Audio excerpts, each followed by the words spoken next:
Good evening po sa ating pong lahat, sa ating pong mga nanonood sa ating mga FB Live dito po sa church. Welcome po sa ating pong prayer meeting every Thursday.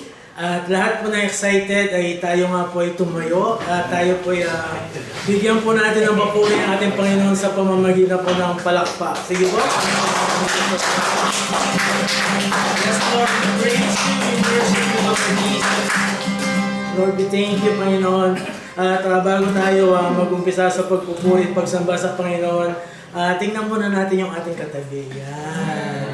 At ngitian natin, sabihin natin, sabihin natin, God bless you and keep you, di ba? Yan nga po yung binibitawan natin sa salita sa ating mga kapatid na ang gusto po natin laging ingatan po ng Panginoon sa lahat po ng oras. Amen? At ang ating pong, sa ating pong pagsamba at pagpupuri, patuloy po nating ituon po ang ating puso, ang ating isip, masentro lamang po ating Panginoong Jesus sa lahat po ng ating gagawin. Amen po? At bago po tayo magpuri, minsan po, i-welcome pa po natin ang Holy Spirit sa ating pong mga buhay. Lord, salamat Panginoon sa inyong banal na Spirit. Salamat po Panginoon sa pag-iingat mo Panginoon. Salamat po Panginoon sa lahat Panginoon Lord. Yung binigay mo Panginoon sa amin Lord. Salamat din po sa mga pagsubok. Salamat din po Panginoon Lord sa lahat po ng mga pagpapala na tinanggap namin sa iyo Panginoon. Amen? Yes.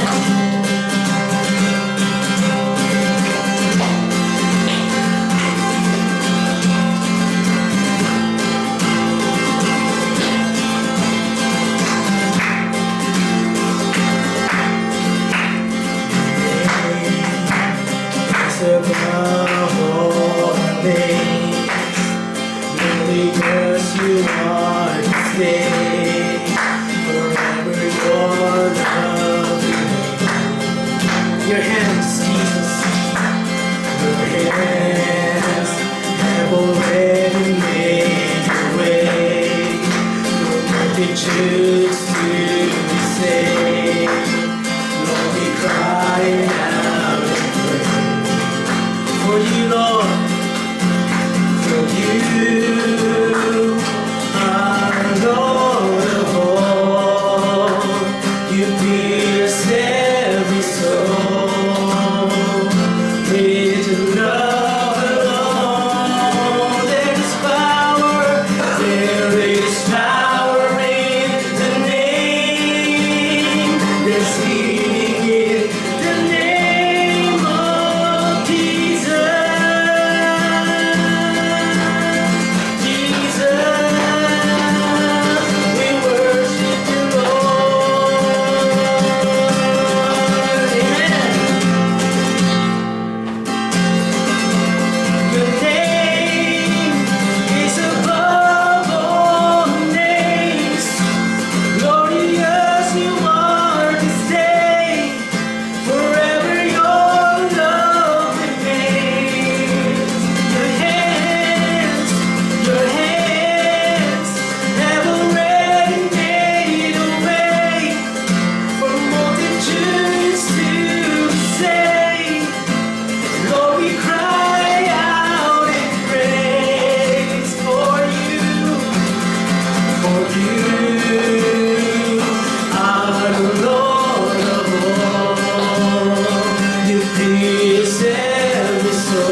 Jesus, Almighty and Jesus, oh powerful Jesus, Savior of Jesus,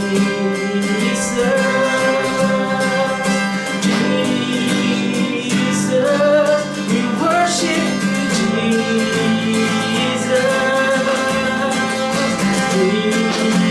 Jesus, we praise you, oh Jesus, we lift your name, Jesus, oh powerful Jesus, mighty Jesus, we worship you,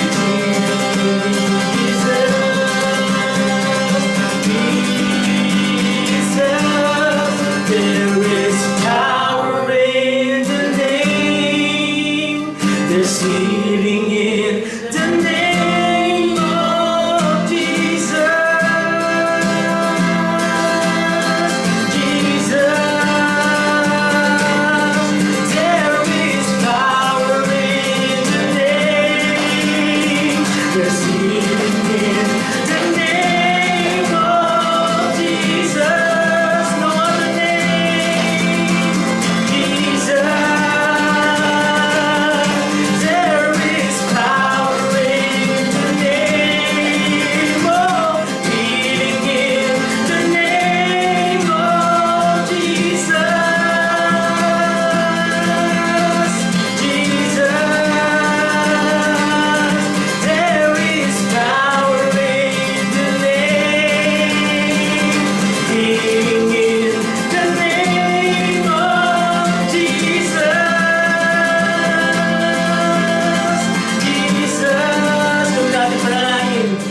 There is power in the name, there's healing in the name of Jesus.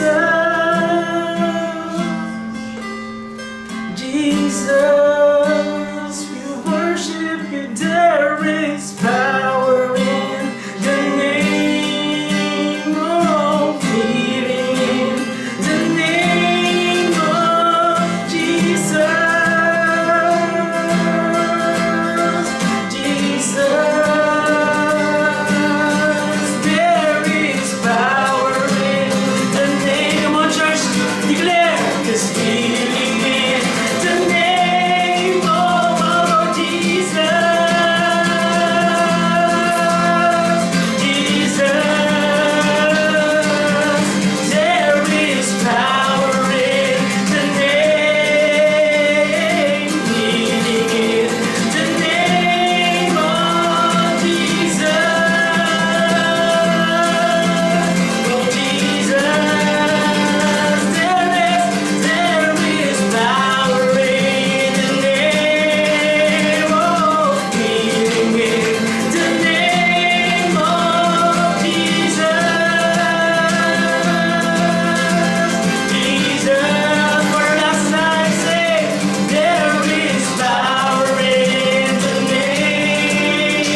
Aming Diyos, pinupuri ka namin sa gabing ito at kami ay narito upang itaas ang iyong pangalan at upang maibalik lahat sa iyo ng pasasalamat, Panginoon. Lord, kami po ay nagagalak dahil pinalayaan kami sa bansang ito upang mapurihan ka at makapag-aral, makapakinig ng iyong salita.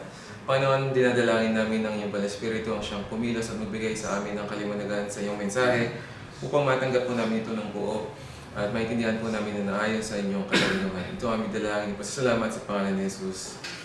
Amen. So sa Psalm chapter 44 na po tayo, no? Ito na po ay third chapter of book 2. Gaya po nasabi ko before, ang Psalm po ay mahati into 3 books. At sa book 2 po nag-umpisa yung Psalm 42 at meron na po ditong mga chapter or awit na hindi po si David ang nagsulat. So ibig kong sabihin nun, hindi po si David ang author ng lahat ng Psalms. At may mga ibang writers po dito na mga song leaders.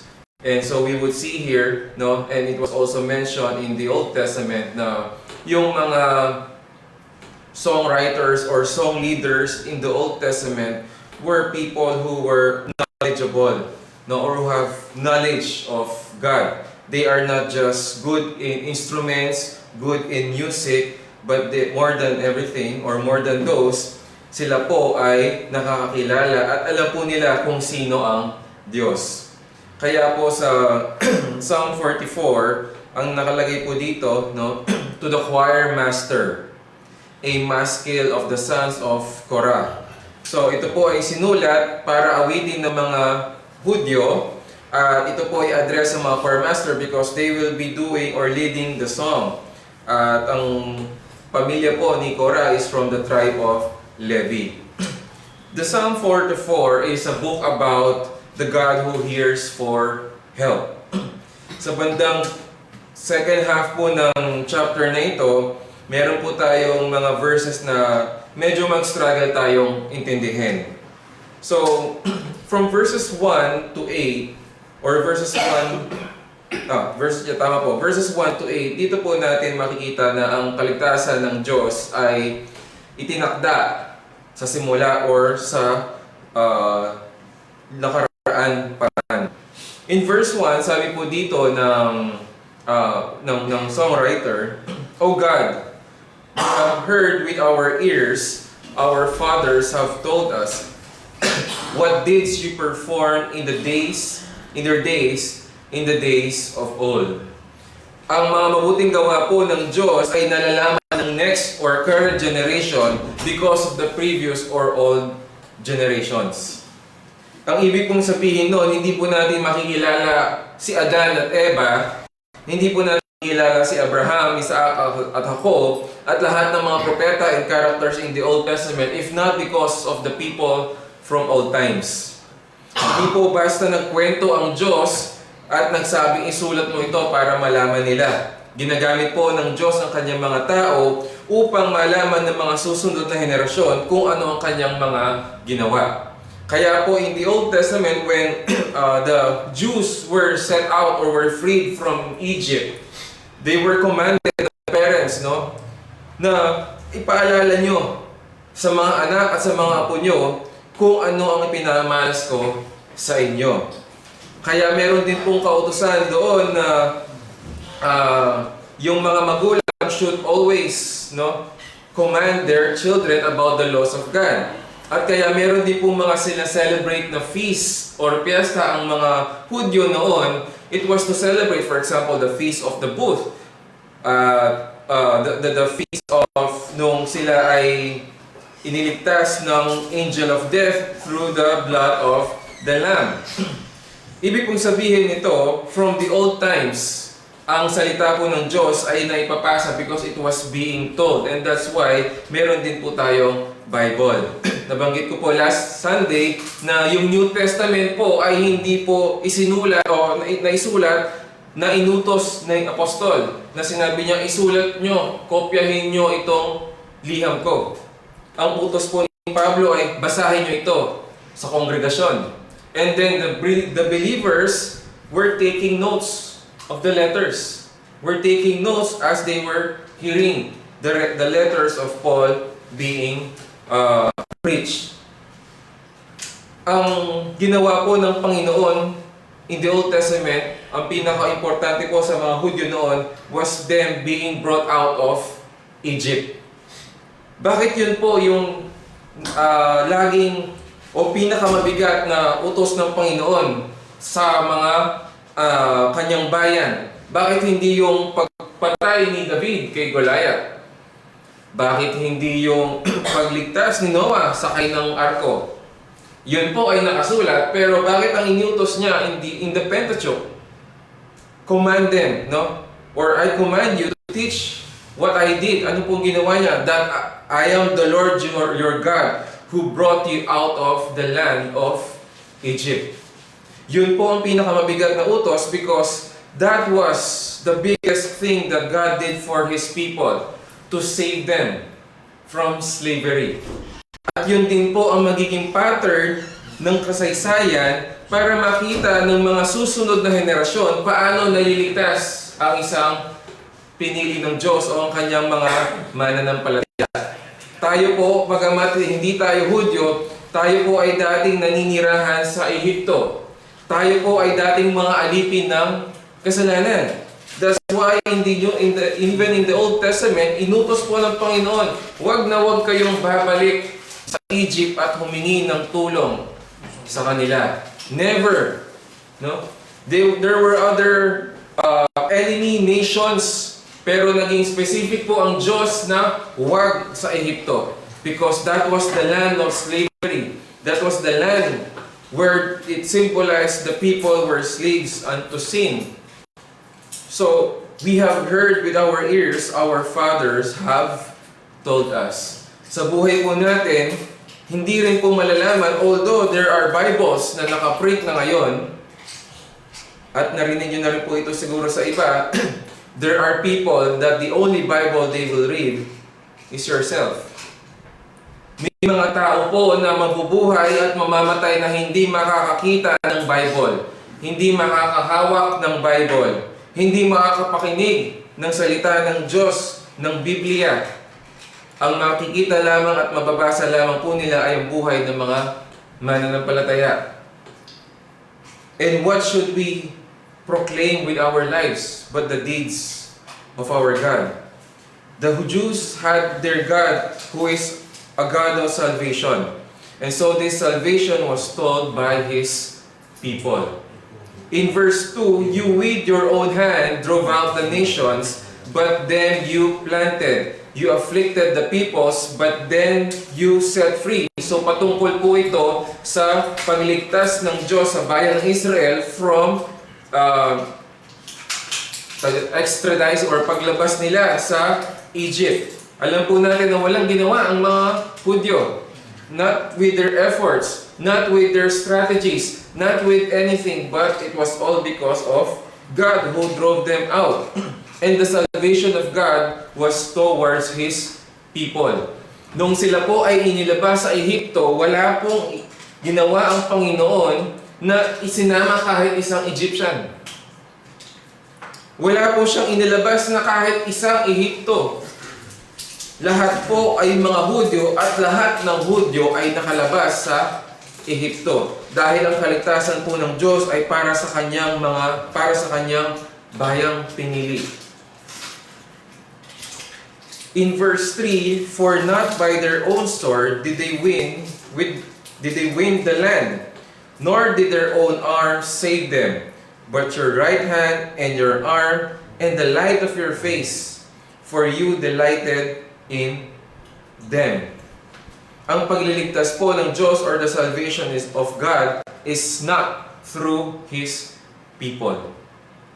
Many times in the Old Testament, kapag nailigtas po ang anak ng Diyos, not because of their efforts.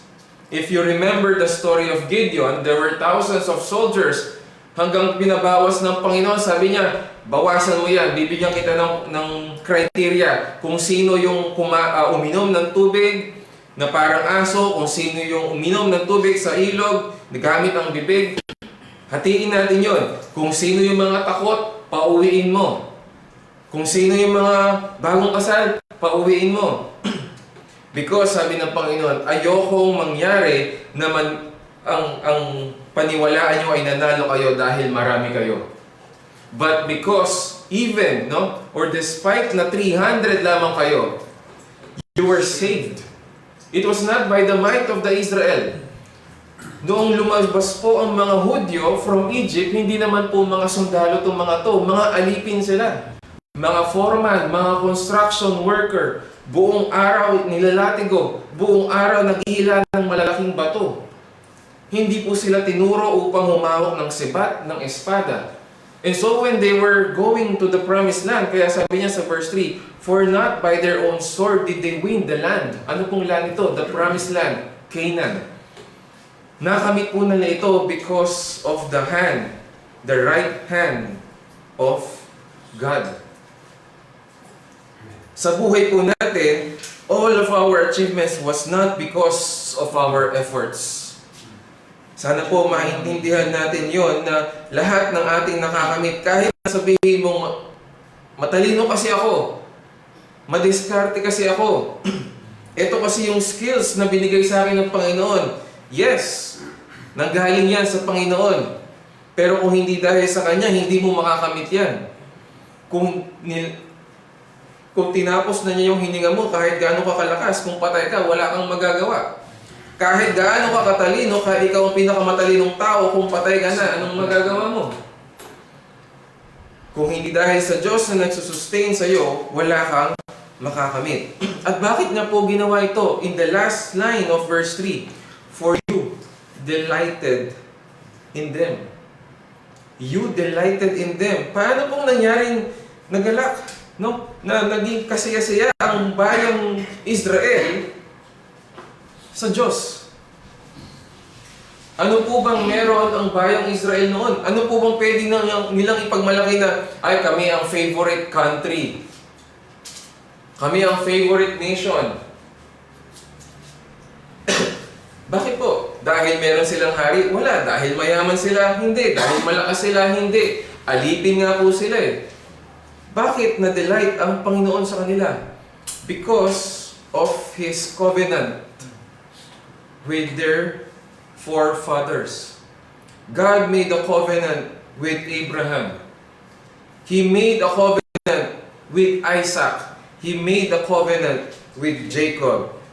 And from that covenant, doon po nanggagaling yung pag-delight ng Panginoon. Not because kung sino ang bayang Israel, but kung ano ang ipinangako ng Diyos.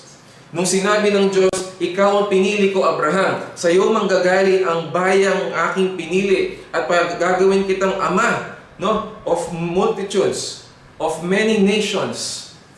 That's why I delight in you, because I have set my covenant before you. Regardless of what will happen, I will fulfill my promise. Hindi po tumutupad ang Panginoon ng kanyang pangako na para, okay, sige, at least nasabi mo, masasabi ko, at walang makakapagkontra na hindi ako na tumugon sa aking mga pangako. Ang Diyos po ay tapat sa kanyang mga pangako at nagagala sa pagtupad ng kanyang mga pangako. In verses 4 to 8, so kanina po, this was the salvation of God in the days of old, how it was told by the fathers. From verses 4 to 8, makikita po natin that the salvation of God is ordained. Sabi po sa verse 4, you are my King, O God. Ordain your salvation for Jacob. So, kanina po, no? Sabi, di ba, to the choir master. So, a masculine sons of Korah. So, ito po ay choir master. Ibig sabihin, meron siyang choir. Pag sinabi po natin choir, ilang tao po yun? Mahigit isa, mahigit dalawa. Bakit bigla ng verse 4, you naging singular? Kanina, verse 1, O God, we. So yung nagsasalita, maraming mga tao. No? Bakit pagdating sa verse 4, my King, O God? Ang explanation po ng iba dito was, this is now the song leader who was speaking specifically. No? But on behalf of the congregation. You are my King, O God, kinikilala po ng awiting ito at ng mga awit kung sino ang kanilang Diyos at kung sino ang kanilang hari. Nung mga panahon pong ito, meron na silang hari. Meron na po silang hari. It was David, and before David, it was Saul. Kung sa panahon po natin na merong hari at sinabi mong meron ka pang ibang hari, that's treason. Kung ikaw po ay British, no? Ang kinikilala mong reyna or hari ay ang reyna ng UK. Hindi pwedeng iba. Lalo na kung ikaw ay British citizen. So paano nangyari ng awiting ito? Ay malakas ang loob na nagsabi, "You are my king," and yet they also have David, their king, because they know there is only one true king, and that is their God, the God of Jacob. Kapag sinabi pong ordained salvation for Jacob, ikaw ang maghanda nito. Lahat po ng ginawa ng Diyos at gagawin ng Diyos hanggang sa huli, in the last times, lahat po ay ayon yon sa plano ng Panginoon. Meron po sa atin na maaaring nagtuturo na ang Diyos ay kumikilos kung paano niya nakikita yung mga pangyayari sa kasalukuyan. Ang Diyos ay kumikilos kung paano niya nakikita yung mangyayari sa panghinaharap. So nagfo-foretell siya, ganito siguro yung gagawin nito, kaya ganito yung gagawin ko. But with God, hindi po siya sakop ng oras. Hindi po siya sakop ng timeline na konsepto ng mga tao. Ano pong ibig sabihin ko doon? For example, alam na po ng Panginoon na si Adan at Eva ay magkakasala bago pa man niya nilikha ang pinakaunang lalaki at babae. Alam na po niya na si Eva ay kakagat at tutuksohin ng ahas para kainin yung prutas. Alam na po ng Diyos na si Adan ay mag-fail bilang isang leader of Eve. Hindi niya po naisip bigla na, dahil nagkasala kayo, gagawa ko ng paraan para mabalik kayo sa akin. Lahat po yun ay alam na ng Panginoon. Dahil lahat po yun ay kanyang inordain na. Basahin po natin siguro sa Tagalog. In verse 4, "O Diyos, ikaw ang hari ko na nagbigay ng tagumpay." Iba po yung version.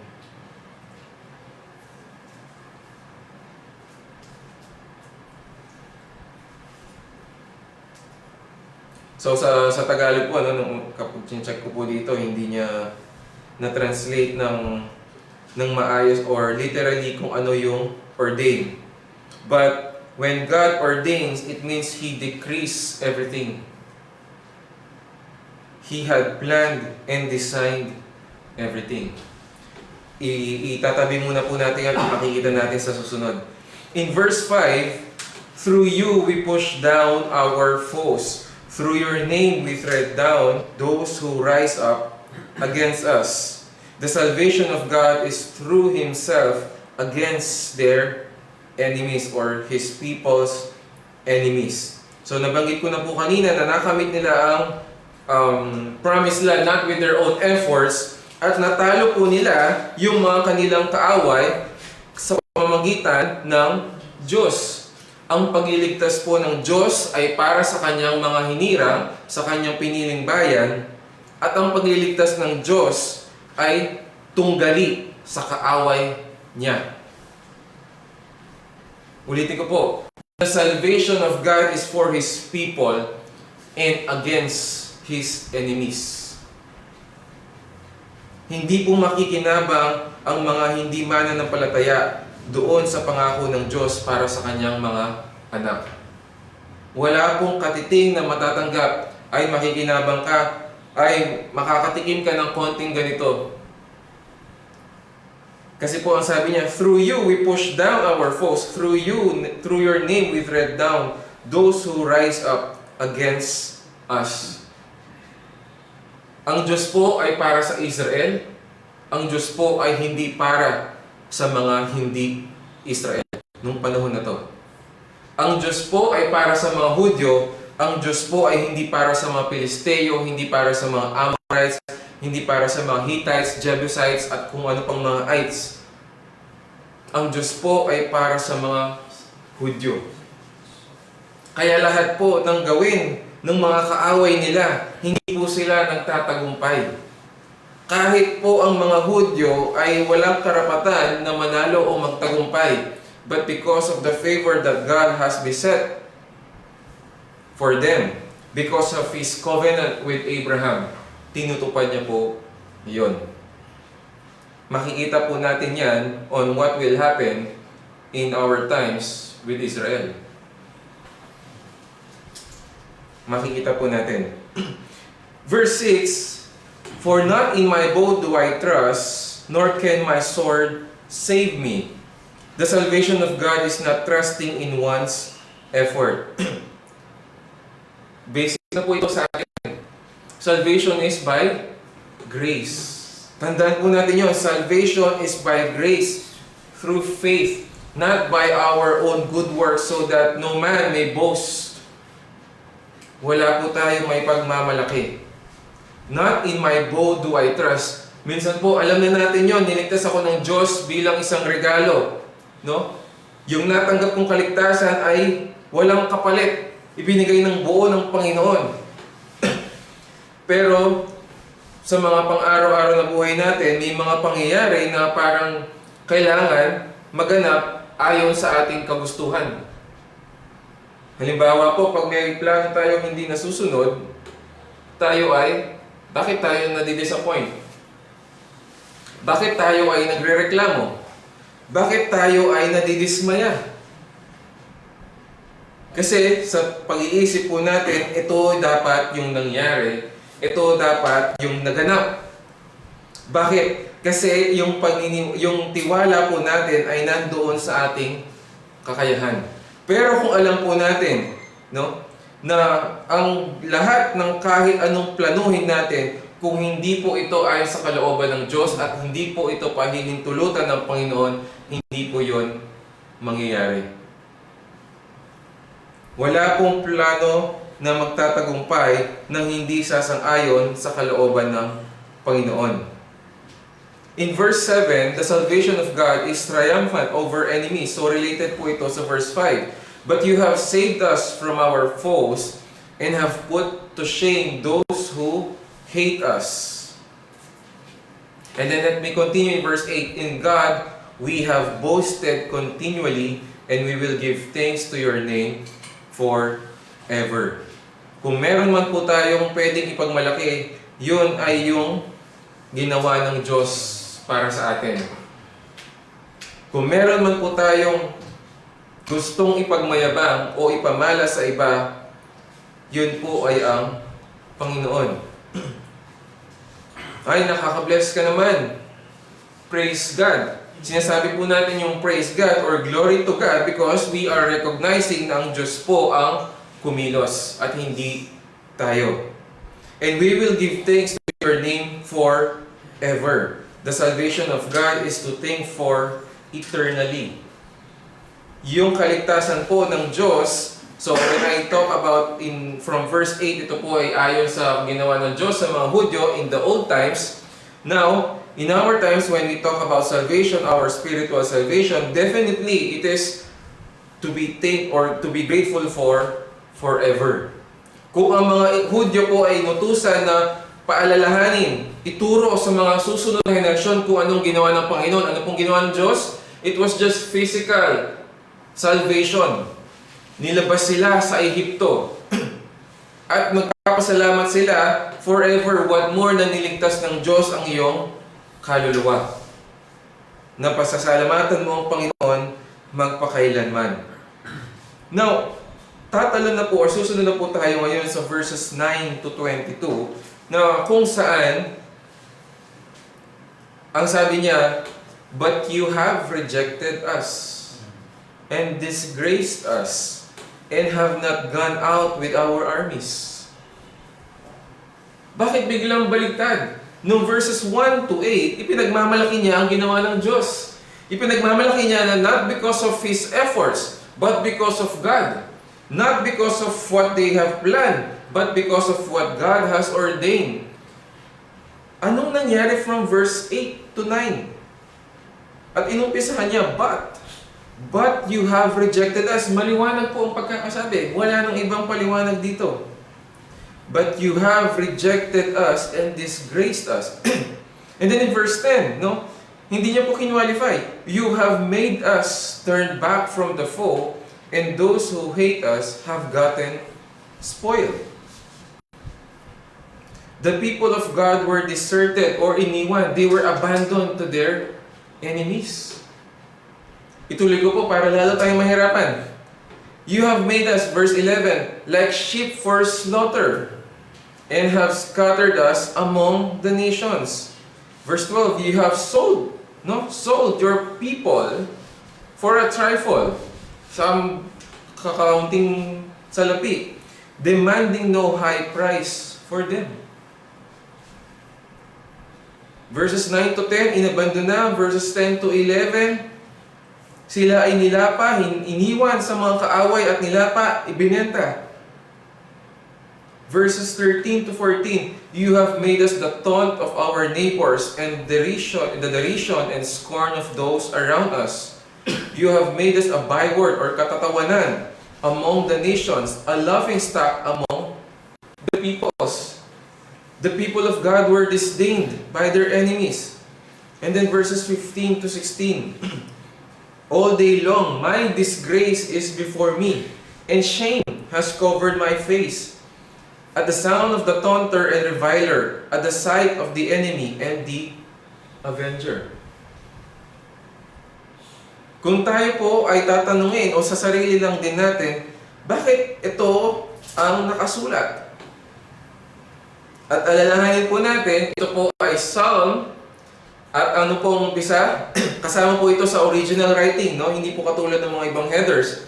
To the choir master. Ibig sabihin, from verses 9 to 16, aawitin po ito ng mga Hudyo.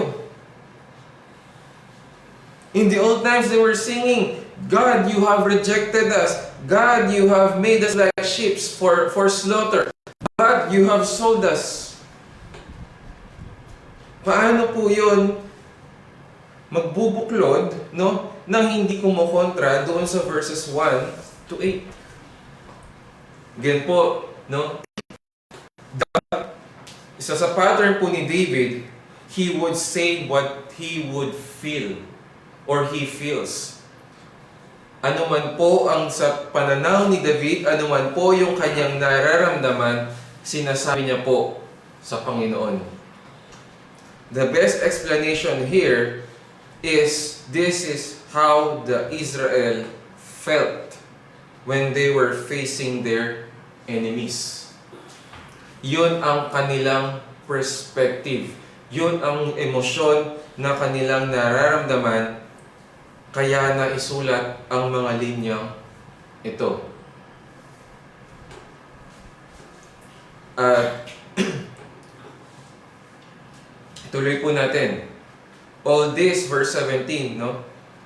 The people have not forgotten.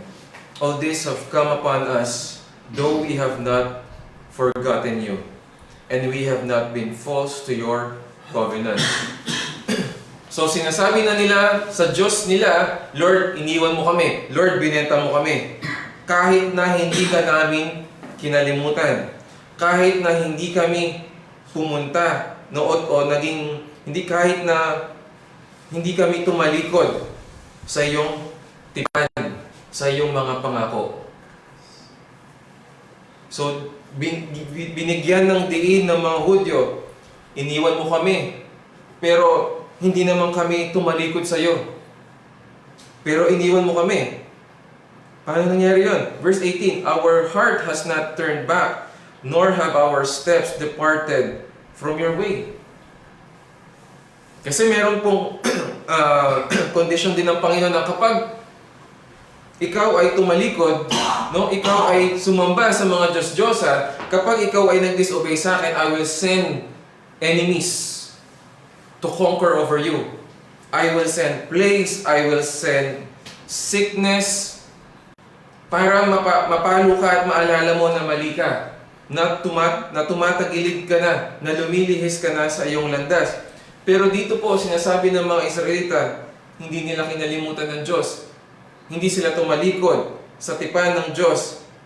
Hindi rin sila lumihis sa daan ng Diyos. So sinasabi ng mga Israelita dito, Panginoon, naging tapat kami sa iyo, pero bakit ganito ang ginagawa mo? Verse 19, Yet, you have broken us in the place of jackals and covered us with the shadow of death. Verse 20, if we had forgotten the name of our God or spread out our hands to a foreign God, would not God discover this?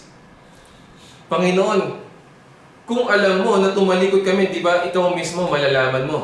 So pinapagtibay po ng mga Hudyo dito na hindi po sila tumalikod sa Diyos. Lord, alam mo kung gaano kami naging tapat sa iyo. Alam mo na hindi kami sumamba sa ibang mga Diyos-Diyosan. For He knows the secrets of the heart. So paano po ito ngayon? Na kung tayo ay tapat sa Panginoon, tayo ay hindi tumalikod sa Kanya. Tayo ay patuloy na naglilingkod sa Kanya, and yet, sa nakikita natin, tinalikuran po tayo ng Diyos. Kaya po ba natin sabihin yun sa panalangin? O nahiya po tayo? Nahiya tayo? Ako po i-encourage po kayo. So, kaya kung ganun po yung nararamdaman nyo, sabihin niyo po sa Diyos, bakit ko po nasabing kaya pwedeng gawin yan? Ito nga po ginawang awit eh. At hindi po awitin ng isang tao lamang na sinulat niya tapos naiwan yung papel tapos may nakakita, ay sama natin to sa Psalms. Maganda yung lyrics, hindi po. Ito po ay kasama sa kinasihan ng Banal na Espiritu sa aklat ng Psalm. At ito po ay isang awitin para sa mga Hudyo. Aawitin ng mga Hudyo. So, I would even say, I can encourage you, if that's how you feel, pwede nyo pong sabihin yun sa Panginoon. Pwede nyo pong sabihin yun sa dalangin. In verse 22, yet for your sake, So dito na, yung last line niya. Para sa inyo, dahil sa inyo, we are killed all the day long. We are regarded as sheep to be slaughtered. Dahil sa pagsunod namin sa inyo, dahil sa pagiging tapat namin sa iyo, kaya ito yung kinasasapitan namin. Dahil naging tapat ako sa iyo, dahil sa pagsunod ko sa iyo, ito yung mga nangyayari sa akin ngayon. Pero bakit parang tinalikuran mo pa ako?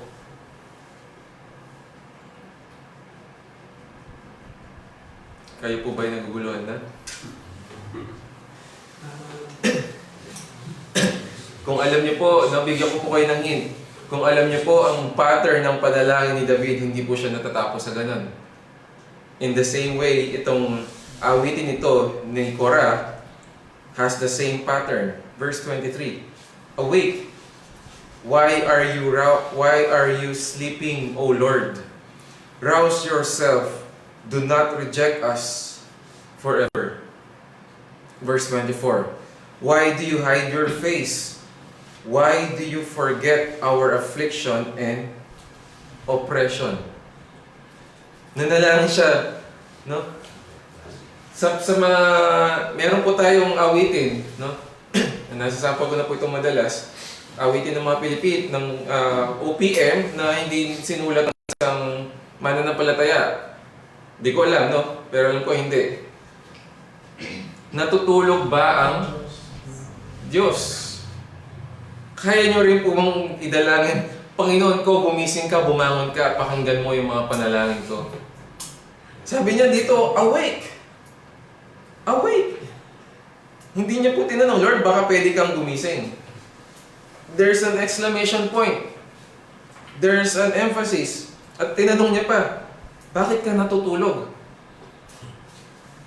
Yung OPM po, hindi nakadirect sa Panginoon. Ang kausap nung sa OPM, natutulog ba ang Diyos? Sino tinatanong niya? Mga tao. Dito po, Psalm 44, ang tinatanong niya sino? Diyos. Ang Diyos. Why are you sleeping, O Lord? Do not reject us forever. Bakit mo tinatago ang iyong mukha sa amin? Bakit ka nakatalikod? Verses 25 to 26. For our soul is bowed down to the dust. Our belly clings to the ground. Kaya yun pong panalangin niya. Diyos ko, bumangon ka.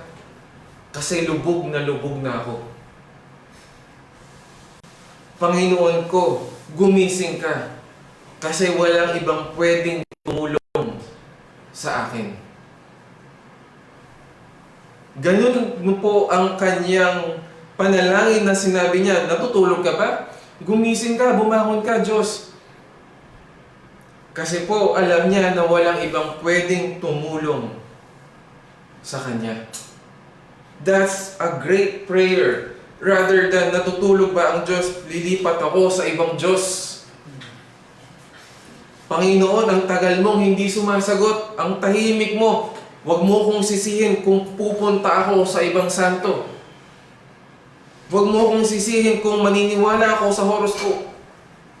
Huwag mo kong sisihin kung maniwala ako sa feng shui. Huwag mo kong sisihin kung umasa ako sa sugal. Ang tagal-tagal ko na nanalangin. Kulang ako, kapos ako.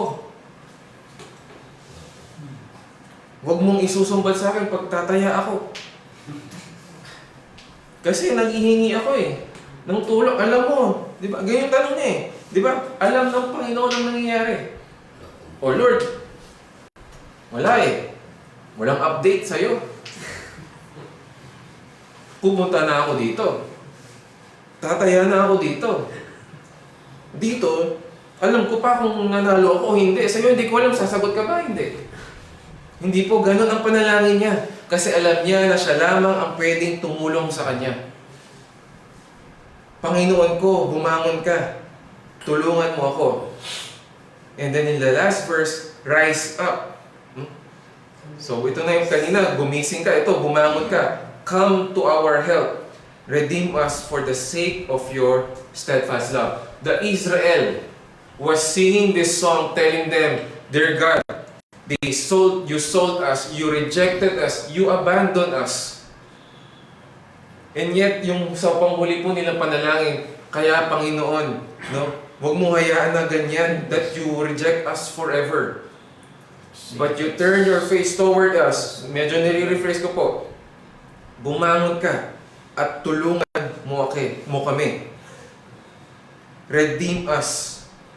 Ano po yung last words? Redeem us for the sake of your steadfast love. Chesed, ang Hebrew word po nito, hindi po siya love. Tandaan po natin, Pag nakita natin yung steadfast love, covenant love, hindi po yun love lang na definition natin. Hindi po sumapat yung isang English word. Tatlo pa nga kung tutusin, steadfast love. Chesed is not just an emotional love. It is a covenant love. At ano po ang pundasyon ng panalangin ng Psalm 44? Not because of their efforts, not because of who they are, not because they were chosen nation, not because they were favored, but because of the love, the steadfast love of their God. For the sake of your steadfast love. Meron pong confidence yung mga Hudyo na kikilos ang Diyos nila dahil alam nila yung pagmamahal ng Diyos na kanilang sinasamba. Kahit anuman yung kanilang nakikita at nararamdaman, hindi po sila nanghina sa kanilang pananampalataya at pag-asa na ang Diyos ay magliligtas dahil sa pagmamahal na nakalaan para sa kanila. Kung alam po natin ang pag-ibig ng Diyos para sa buhay natin, kahit anuman po yung mangyari sa atin, alam natin na lahat ng ginagawa ng Diyos is because of His steadfast love. Pinakita niya po ang kanyang katapatan of His covenant with Abraham. Pinagtibay niya kay Isaac, kay Jacob, dinagdagan niya kay David, at lahat po ng mga yon ay natupad. What more in the New Testament, not just a covenant, a simple covenant, but a covenant of love and grace. What more? Kaya sabi po ni Pablo in Romans 8, dahil dito po ay nag-quote siya sa Psalm 44. Umpisahan po natin sa verse 31. Paul was talking about the everlasting love of God. Romans 8:31. What then shall we say to these things? If God is for us, who can be against us? He who did not spare His own Son. Basahin ko na lang po sa Tagalog para mas may impact. Ulitin ko po, no? Romans 8:31 hanggang matapos po. Ngayon, kung iisipin natin ang mga bagay na ito, masasabi nating panig sa atin ng Diyos. At dahil dito, walang magtatagumpay laban sa atin. Kung ang sarili niyang anak ay hindi niya pinagkait, sa halip ay ibinigay niya para sa atin, tiyak na ibibigay din niya sa atin ang lahat ng bagay. Medyo mag-comment po ako sa ito. Nung binigay po ng Diyos ang kanyang anak, wala na po siyang ibang maibibigay pa. Said na po yun. Sagad na po yun. Wala nang buena manong padagdag. Wala nang free days. Yun na po. Lahat ng pinakamagbigat at pinakamagandang kaya ibigay ng Diyos. Kaya sabi ni Pablo, kung yun nga na ibigay niya, paano pa yung mga bagay na mas mababa sa Kanya? Mas simple sa Kanya? Sino ang maaaring, no, verse 33, mag-akusa sa mga pinili ng Diyos? Ang Diyos na mismo ang nagturing sa atin na matuwid. Wala rin makakahato sa atin ng kaparusahan. Dahil si Kristo Jesus na mismo ang hinatulang mamatay para sa atin. At hindi lang yan. Muli siyang binuhay at nasa kanang kamay na ngayon ng Diyos at namamagitan para sa atin. Walang makapaghihiwalay sa atin sa pag-ibig ni Kristo. Kahit dumanas pa tayo ng mga pagsubok, paghihirap, pag-uusig, gutom, kawalan, panganib, o maging kamatayan. Verse 36. Gaya nga ng sinasabi sa kasulatan, at dito po siya nag-quote sa Psalm 44. Alang-alang sa iyo, palaging nasa panganib ang aming buhay. Para kaming mga tupang kakatahin. Ito po ay sa Psalm 44 verse 22. Pero kahit ganito ang kalagayan natin, so kanina po, di ba, tinatanong ko kayo, challenge ko po kayo, paano natin tatanggapin, maiintindihan yung verses 9 hanggang matapos yung panalangin at para silang binenta ng Panginoon, tinalikuran ng Panginoon. Kahit ganoon, sabi ni Pablo, pero kahit ganito ang kalagayan natin, kaya nating pagtagumpayan ito sa tulong ni Kristo na nagmamahal sa atin. Yung question po, yung tanong ko kanina about verse 9 and so forth, ito po yun. Ito yung sagot ni Pablo.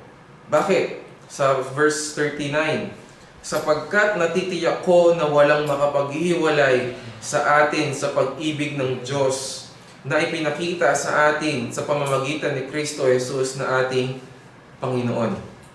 Maging kamatayan o buhay, mga anghel o anumang makapangyarihang espiritu ang kasalukuyang panahon o ang hinaharap, ang mga kapangyarihan, ang mga nasa itaas o mga nasa ibaba o kahit ano pang mga bagay sa buong mundo.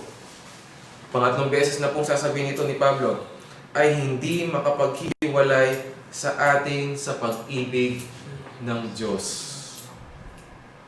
Ano pong ibig sabihin nun? There is nothing more important for us than the love of God.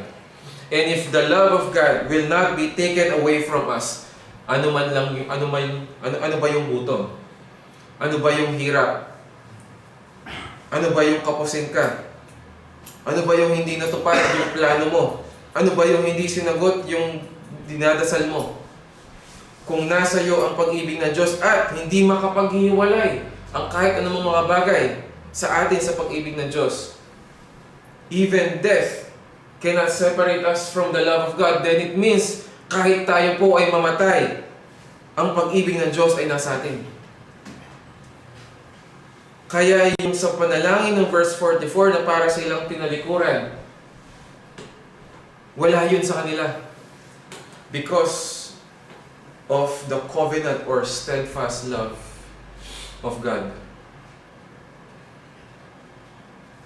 Naiintindihan po ba natin ang pag-ibig ng Diyos? Malalaman po natin yan kung totoong itong pinakamahalaga sa atin, church.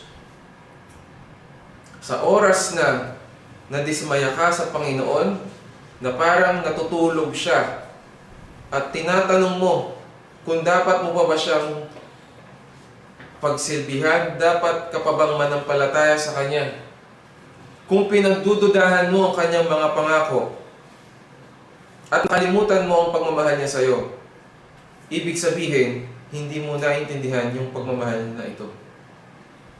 Pero para sa isang mananampalataya na ang pinakamahalaga sa kanya ay ang pag-ibig ng Diyos. Even death. Even death. Hindi po sinabi ni Pablo, wala yan. Wala yung pag-ibig, yung kamatayan niya. Ang sinabi po ni Pablo, kahit nga mamatay tayo, hindi tayo mawawalay sa pag-ibig ng Diyos.